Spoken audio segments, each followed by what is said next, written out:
All right, today we're going to dive deep into just one single, really powerful sentence. Now, you've probably heard this phrase before, but we're going to unpack it in a new way. We're going to look at it not as some piece of folklore, but as a practical, honest-to-goodness operating manual for how our inner world creates our outer reality. And here it is. It seems so simple, right? You become what you think, and you attract what you become. It's got these two distinct parts that, as you'll see, lock together to form one incredible cycle. On the surface, yeah, it sounds like a simple proverb, but let's dig into the powerful mechanism that might be hiding just beneath the surface. So what are we dealing with here? Is this just a nice-sounding platitude, something you'd see on a motivational poster, or is it something more? Could this actually be a fundamental key to understanding how we experience life itself? That's the big question we're tackling today, so let's start by breaking down the core principle at play. Okay, to really get to the heart of this, we've got to understand the core principle first. And listen, this isn't about magic or wishful thinking. It's about a concrete process, something we can actually observe and, more importantly, influence. You know, the best way to frame this whole idea is as a kind of inner alchemy. Think about it. Ancient alchemists, they tried to turn lead into gold, right? Well, this principle suggests that we are all, every day, performing a similar transformation. We're turning the raw material of our thoughts into the gold of our reality.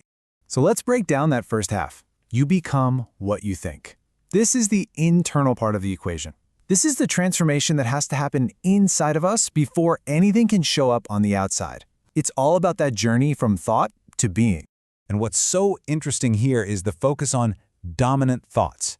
See, this isn't about some random, fleeting thought that pops into your head once. No. This is about the mental loops, the stories you tell yourself over and over, the ideas you keep coming back to. Those are the seeds. They are the blueprint for your internal architecture. And it's those dominant thoughts that cultivate your being. And this idea of being is so much bigger than just what you do. It's your default emotional state, your emotional home. It's the core beliefs you hold about yourself and the world. It's that fundamental energy you carry around. Your thoughts, when you repeat them over and over, they basically calcify into this state of being. Okay, so now let's look at how this builds into the second half of the phrase, and you attract what you become. This is where that inner alchemy we talked about starts to have a real, tangible effect on the outside.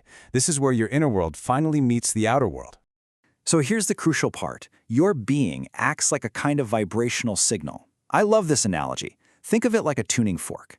When you strike it, it hums at a very specific frequency, and it will actually cause other tuning forks with that same frequency to start vibrating too, without even touching them. In the same way, your core state of being attracts people, situations, and even information that are a match for it. Now, let's be super clear. Attraction here isn't about magically summoning a new car into your driveway. It is way more subtle and way more powerful than that. If your being is tuned to opportunity and growth, you will literally perceive more opportunities. Your brain's filtering system will start to highlight them for you. You'll just naturally connect with people who share that mindset. It literally changes what you're even capable of seeing in the world. So, we've got these two parts, right? Thought becomes being, and being attracts reality. But the real power, the absolute game changer, is unlocked when you see how they connect into a continuous, self-reinforcing cycle. So let's look at how to actually harness that. The whole thing works together in this incredible creation cycle. It always starts with your dominant thoughts. Those thoughts then shape your state of being, your core beliefs, your emotions, and then that state of being, your personal tuning fork, dictates what you attract, the people, the ideas, and the circumstances that resonate with you. And here it is. This is the master key. This whole thing is not a one-way street. It's a feedback loop. Whatever you attract into your life gives you the evidence that then reinforces your original thoughts. So, for example, if you believe the world is a hostile place, you'll be more likely to notice and attract hostile encounters, which then proves your initial thought was right. It's a loop that can work for you or against you. This really lays out the two ways we can live inside this cycle. You can be in a passive state where your thoughts just feel random, your being is constantly reacting to circumstances, and whatever you attract feels totally accidental. Or you can practice active alchemy, where you choose your thoughts intentionally, you cultivate your state of being on purpose, and you deliberately influence what you attract. So the ultimate takeaway here is this. The power isn't in wishing for things or just passively waiting for them to happen. Nope. The power is in the active, conscious, and yet sometimes difficult work of choosing what you focus on. It's about taking full responsibility for the raw material, your thoughts, because at the end of the day, they are the only thing you have direct control over in this entire equation. Which really just leaves us with one final and very personal question.